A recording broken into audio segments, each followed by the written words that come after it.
नमस्कार, स्वागत है आपका। वक्त तो चला है प्राइम टाइम एक्सक्लूसिव का। मैं हूं आपके साथ आशा झा और आज आजाद हुए आजम, तो क्या 27 में दिखेगा दम? हालांकि देखिए, प्रश्न चिन्ह लगा हुआ है, क्योंकि आजम खान जेल से निकलने के बाद अपने राजनीतिक करियर को लेकर क्या फैसला लेंगे, अभी इस सवाल का जवाब सिर्फ आजम खान को पता है, जिस पर वो कुछ बोलने को तैयार नहीं।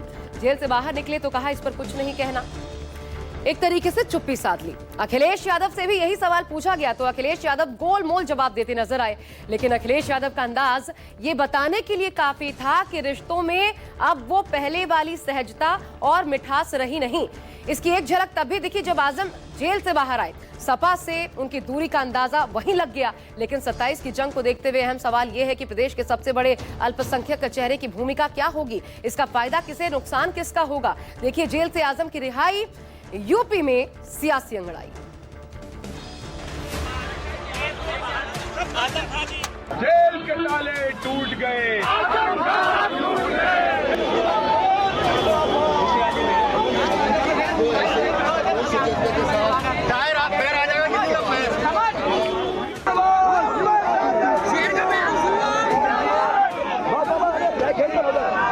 पत्ता पत्ता बूटा बूटा हाल हमारा जाने है, पत्ता पत्ता बूटा बूटा हाल हमारा जाने है, पत्ता पत्ता बूटा बूटा हाल हमारा जाने है।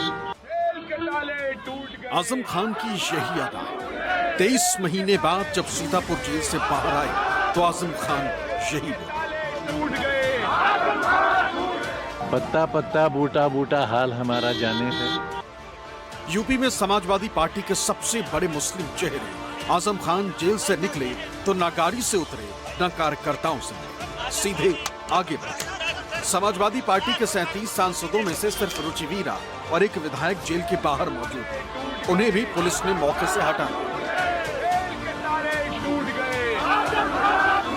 लोग अपने नेता से, अपने कायद से मुलाकात करना चाहते हैं, उनकी तबीयत, उनकी हालत जानना चाहते हैं, तो इसमें कोई आवश्यकता नहीं थी ये सब होने की। जो 10 बार विधायक जनता ने बनाया हो, 2 बार सांसद बनाया हो, कई बार मंत्री रहे, उनके ऊपर जो जिस तरह के भी ओछे से ओछे, नीचे से निचले दर्जे तक के मुकदमे लिखे गए, तो आप सोच सकते हैं कि उस इंसान की क्या मनस्थिति हुई होगी, क्या उसकी हालत हुई होगी, कैसी तबीयत हुई होगी, जो तन्हाई में रहा हो 23 महीने। तो बस खुशी की बात यह है कि आज वो रिहाई हो गई है। रिहाई के साथ सियासी गलियारों में खूब चर्चा चली कि आजम खान अब की बार कहीं और ठिकाने की तलाश कर सकते, लेकिन रिहाई के साथ ही अखिलेश यादव ने क्या कहा वो सुनिए। उनके सभी मुकदमे खत्म होंगे और समाजवादी सरकार बनने पर जिस तरीके से मुख्यमंत्री जी ने अपने मुकदमे वापस लिए हैं, उन्होंने न केवल अपने मुकदमे वापस लिए हैं बल्कि डिप्टी सीएम के भी मुकदमे वापस लिए हैं, तमाम भाजपाई नेताओं के मुकदमे वापस लिए हैं। समाजवादी सरकार बनने पर जितने भी झूठे मुकदमे लगे हैं आदरणीय मोहम्मद आजम खान साहब पर, वो सब वापस लेने का काम सरकार में होगा। ये बात सुनकर आजम खान के मन में शिकवा गिला हो वो सब दूर हो जाना चाहिए। जब मीडिया ने आजम खान से अखिलेश वाली ये बात बोली तो आजम बोले, अभी तो जेल से निकले, क्या कह सकते। क्या अखिलेश यादव से किसी तरह से कोई बात हो पाई आपकी? जेल से बात नहीं हो पाती है। तो आप सियासत में किस तरह से आजम खान आएंगे? अभी तो इलाज करेंगे, अपना सेहत ठीक करेंगे, उसके बाद सोचेंगे क्या करना है। सस्पेंस क्रिएट करना कोई आजम खान से सीखे। कुछ न कुछ ऐसा बोल जाते हैं जिससे पता नहीं चलता कि खुश हैं या ना खुश। आज से 16 साल पहले 2009 में आजम खान समाजवादी पार्टी से निकाले गए। आजम ने सब पर हमला किया, लेकिन कभी मुलायम सिंह यादव को कुछ नहीं कहा। वही अब देखने को मिला। अखिलेश के बयान पर सस्पेंस क्रिएट कर चले गए। आजम खान अक्सर कहते भी, तू बराबर खफा हो हम बराबर मनाए, न तुम बाज आए न हम बाज आए। अखिलेश यादव के लिए आजम खान कितने जरूरी हैं और कितने मजबूर हैं, इसका अंदाजा इसी बात से लगा लीजिए कि लोकसभा चुनाव से पहले अखिलेश यादव ने इसी सीतापुर जेल में आजम खान से मुलाकात की। मुलाकात के बाद मुरादाबाद की सिटिंग सांसद का टिकट काटकर आजम खान के कहने पर रुचि वीरा को दे दिया। इसके आगे की बात और चौंकाने वाली है। आजम खान को सपने में भी अंदाजा नहीं था कि दिल्ली के एक इमाम को अखिलेश यादव उनकी मर्जी के खिलाफ रामपुर से टिकट दे और बिना आजम खान के समर्थन के समाजवादी पार्टी रामपुर सीट जीत भी लेगी। मुलायम सिंह यादव के जितने करीबी थे, अखिलेश यादव ने उन्हें धीरे से किनारे नाव पर बिठाया। जेल से निकलने के बाद आजम खान और अखिलेश का रिश्ता किस करवट बैठेगा, ये तो वक्त बताएगा। लेकिन अब तक जो हुआ उसके आधार पर यही कहा जा सकता है कि समाजवादी पार्टी न आजम खान को छोड़ेगी और न आजम खान समाजवादी पार्टी को छोड़ेगी। आजम खान को पता है कि साइकिल की सवारी मुफीद है। फिलहाल 2027 का विधानसभा चुनाव, रिहाई पर अखिलेश यादव ने और क्या कहा वो सुनिए। कि समाजवादी पार्टी के नेता आदरणीय आजम खान साहब, उनकी भी रिहाई हो चुकी है। इसके लिए मैं कोर्ट को धन्यवाद देना चाहता हूं और यही हम समाजवादियों का भरोसा था कि कोर्ट न्याय करेगा और उन्हें न्याय मिलेगा। लेकिन आजम खान के खिलाफ दर्ज केस की फेहरिस्त बहुत लंबी है। सपा नेता आजम खान पर कुल 104 केस दर्ज है। इनमें से 93 केस तो अकेले रामपुर में दर्ज है। आजम खान पर जमीन हड़प में, सरकारी संपत्ति कब्जा में, चुनावी फर्जीवाड़ी, नफरती भाषण और फर्जी जन्म प्रमाण पत्र से लेकर भैंस बकरी चोरी तक के केस दर्ज है। आजम खान पर 104 केस में से सिर्फ 12 केस में फैसला हुआ है। 81 केस अभी भी पेंडिंग है, जिनमें फैसला होना बाकी है। जो केस पेंडिंग है उनमें जमीनों के राजस्व केस 11 है। इसके अलावा मजिस्ट्रेट कोर्ट में 59, सेशन कोर्ट में 19 और अन्य जिलों में 3 केस पेंडिंग है। पहली बार 27 महीने जेल में रहने के बाद कुछ दिन के लिए छूटे थे।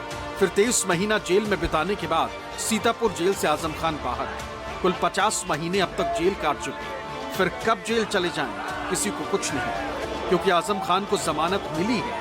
फिलहाल अपने रामपुर वाले घर में आराम करेंगे, सबको सस्पेंस में रखेंगे, विरोधी अपनी नजर से देखेंगे और सियासत में चर्चा का विषय बने रहेंगे।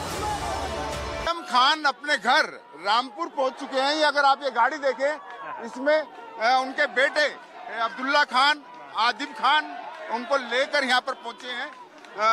इसी गाड़ी में जो है आजम खान है। पूरा परिवार सुबह से ही सीतापुर जेल गया हुआ था।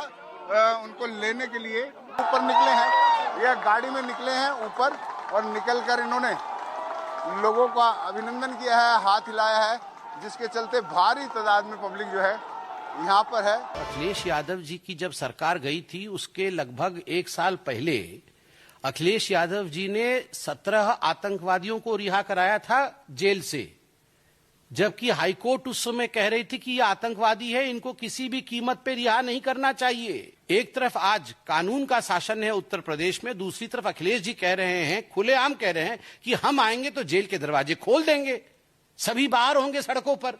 ये कहना है कि भारतीय जनता पार्टी ने उनको झूठा फंसाया, ये गलत है। कोर्ट में मामला सब जुडिस है, भ्रष्टाचार के मामले हैं, फोर्जरी के मामले हैं, फेक सर्टिफिकेट्स के मामले हैं, तो अब मामले सब कोर्ट में हैं। यदि वो सब फंसाने की बात होती तो 2.5 साल 3 साल थोड़ा ही आजम खान साहब को जेल में रहना पड़ता। FIR हो सकती थी, कोर्ट FIR को क्वेश कर सकती थी। आजम खान के रसूख का अंदाजा इसी बात से लगा लीजिए कि उनके तबेले से भैंस चोरी हो गई थी तो रामपुर की पूरी पुलिस आजम खान की भैंस ढूंढने में लगा दी गई। और एक वक्त ऐसा आया कि यूपी के कद्दावर मंत्री रह चुके, लोकसभा राज्यसभा के सदस्य रह चुके आजम खान पर भैंस चोरी और बकरी चोरी तक के मुकदमे दर्ज कराए। इसमें कोई शक नहीं है कि आजम खान समाजवादी पार्टी के सबसे बड़े मुस्लिम चेहरे हैं और यही चीज विरोधी पक्ष में शामिल मुस्लिम नेताओं को खटकती भी है। जनता समाजवादी पार्टी की सच्चाई जानती है। जनता ये जानती है कि समाजवादी पार्टी ने हमेशा अल्पसंख्यक समाज को ठगा है, उन्हें गुमराह किया है और समाजवादी पार्टी ने हमेशा प्रदेश को विकास के पथ से पीछे ढकेलने की साजिश रची है। ऐसा नहीं है कि आजम खान के साथ ज्यादती नहीं हुई और ऐसा भी नहीं है कि आजम खान ने ज्यादतियां करी। जब वो भी सत्ता में थे, अपने विरोधियों को मसलने को चलने में कोई कसर नहीं छोड़ते। सीतापुर से अशोक तिवारी के साथ ब्यूरो रिपोर्ट, न्यूज़ 24।